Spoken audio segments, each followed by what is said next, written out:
Wakenya waliokuwa na matumaini ya kujiunga na Tume ya Kitaifa ya Polisi watalazimika kusubiri kwa muda zaidi. Hii ni baada ya mahakama ya kushughulikia masuala ya ajira na leba kusema itatoa uamuzi wake kuhusu shughuli ya kuwasajili makurutu wa polisi katika siku 9 zijazo baada ya kusikiliza ombi la kusimamisha shughuli hiyo. Kesi hiyo iliyowasilishwa na aliyekuwa mbunge wa Kilome Harun Mwau akitaka huduma ya kitaifa ya polisi izuiwe kushiriki katika shughuli hiyo.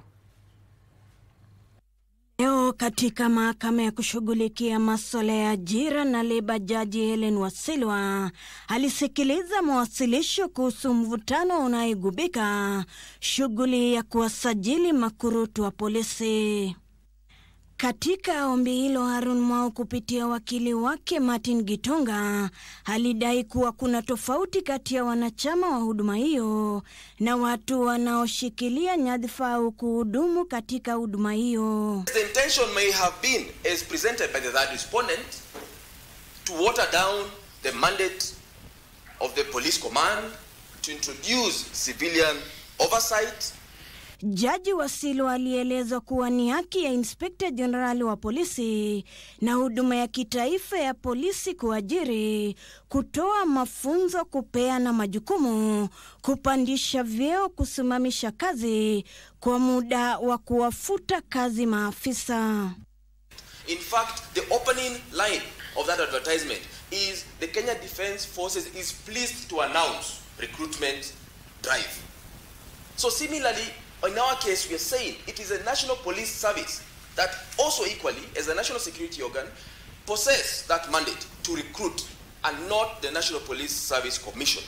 Kwa upande mwingine, Tume ya Kitaifa ya Huduma ya Polisi ilieleza jukumu lake la kusimamia na kushughulikia masuala ya wafanyikazi katika huduma hiyo ambalo limekitwa kwenye katiba la mwaka 2010. The Inspector General does not have powers of appointing to office and terminating services in the National Police Service, and that is a preserve of the National Police Service Commission.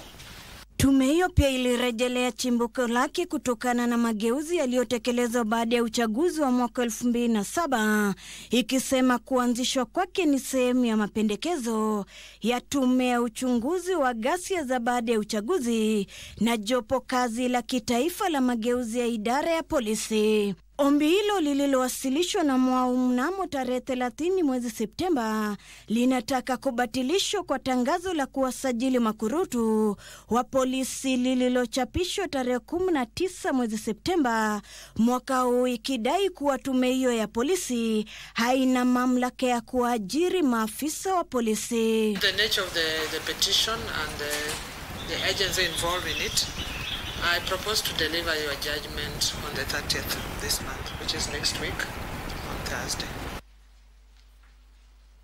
Huku mlalamishi akitaka koti kuamuru kwamba mtu anayefanya kazi katika idara ya polisi hafai kuhusika na uajiri wa makurutu katika idara ya polisi. Idara ya NPSC inataka koti kutupilia mbali kesi hii, ikisema kuwa kesi hii imeiweka nchi katika hali tete. Ruth Wamboi nikiripoti kutoka mahakama ya Milimani.